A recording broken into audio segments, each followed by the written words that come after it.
Put your hands together. Coming up next to the stage, all the way from Greenville, South Carolina, it's Chris Freeland!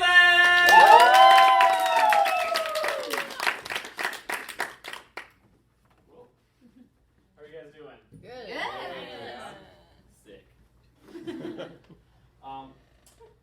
I turned 24 this year, which I thought would be cool, but the older I get, the more I realize I'm not as smart as I think I am.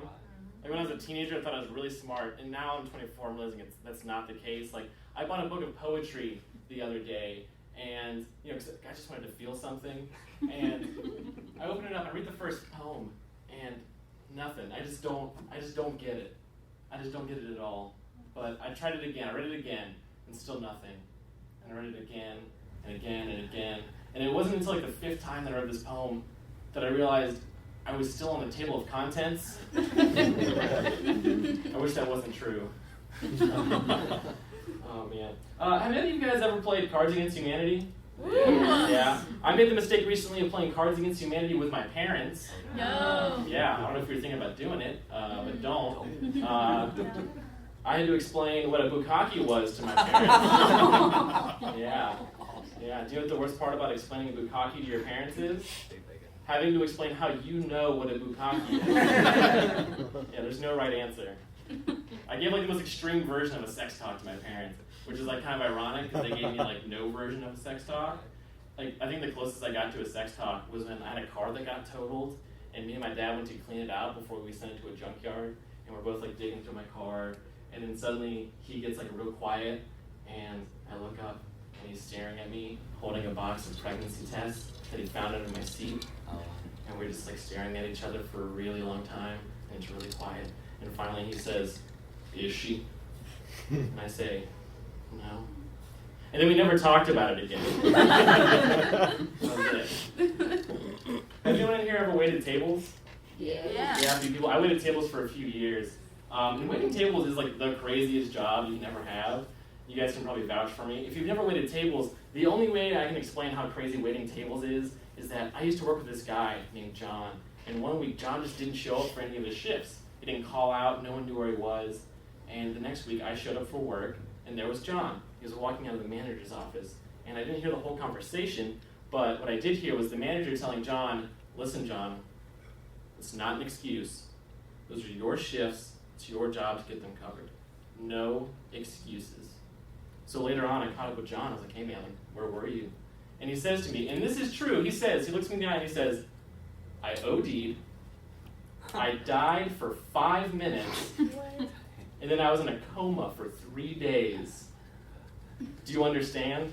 Do you understand? My manager doesn't think dying is an excuse to be sure. That's how crazy waiting tables is. My manager was like, "Sorry, John, you better find somebody with a Ouija board and ask him to cover for you."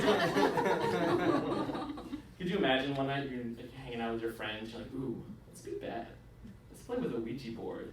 And like a spirit actually does come and it's like moving the thing to the letters and it's just like, "Call Applebee's."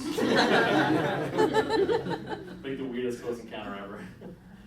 Oh man, I don't wait tables anymore. I've held on the job I have now for like a while now, which is cool because when you wait tables, you kind of bounce around to different restaurants a lot, and I hate doing job interviews. I hate job interviews because they ask you stupid questions like, "Why do you want to work here?" "Money." I need it. But you can't say that. You got to make up some like bullshit like, "Well, I've always been a big fan of your company. I think you provide a great public service, and if I can be honest, I really feel like my personal values align with your own corporate values, and if I can be frank, I'm just really excited to be a part of the Arby's family." One night, I left my job waiting tables, and it was the one night I ever got to leave early, so I was really excited about it. So on my way home, I stopped through a drive-thru, and I got a cherry milkshake to celebrate. I continued on my way home, and then as I was pulling through an intersection, a drunk driver in a Mustang going like 60 miles an hour swerved out of their lane and hit me going head on. My car was destroyed. I blacked out. I was sent spinning across the road. And then when I came to, there was this girl standing at my window who had seen the whole thing go down from another car. And she didn't say anything, but the look on her face just said, "Oh fuck, like something's wrong." So I'm freaking out and I'm checking to make sure I have all my limbs and I'm okay. And it's at this moment that I realized when I got hit, my cherry milkshake had just exploded all over the car. So what this girl saw was my car get hit, and then red liquid splatter all over it. So she ran over expecting a massacre, you know? And she got something much more delicious. It was like less a car accident, more like a scene from Charlie and the Chocolate Factory, you know? I was one of the bad kids who didn't listen to Mr. Wonka. I'm not very good with cars. Like, I've gone through like 4 cars in 4 years.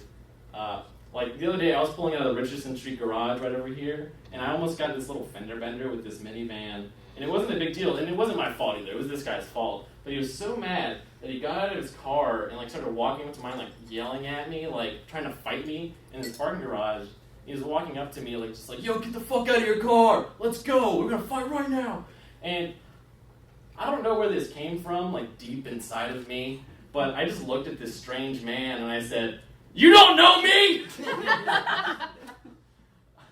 Apparently I don't know me. If I think I've done anything that warrants me being able to say that. But it would have been way creepier if I was like, "You don't know me!" And he was like, "Oh yeah? I know you've been collecting comic books since you were in the 3rd grade because it makes you feel a little less alone." He kicked my ass emotionally. I think that's why I can't wait to get a driving, like one of those self-driving cars, you know, like those Teslas. Those things are so cool. Like, I don't think we appreciate how cool those are. Like, we're living in the future right now, guys. We have self-driving cars. You can get in your car and watch Star Wars on your way to work. That's amazing. They couldn't do that in Star Wars. It took 2 guys to drive the Millennium Falcon. I really feel like we don't appreciate how much we're living in the future. Like, we have such amazing stuff. Like, I think it's because every time we create some new amazing technology, we do something stupid with it, like, immediately. Like, we have holograms. Like, real-life holograms, like you see in movies. And the first thing we did with the holograms was bring back Tupac for Coachella. Some guy worked for his whole life to figure it out, and when he finally did it, they were like, "Well, you know, the lineup's pretty weak this year." That'd be like if when the Wright brothers first invented the airplane, they used it to bring back Tupac for Coachella. All right, guys, that's my time. I'm Chris Freeland. Thank you very much.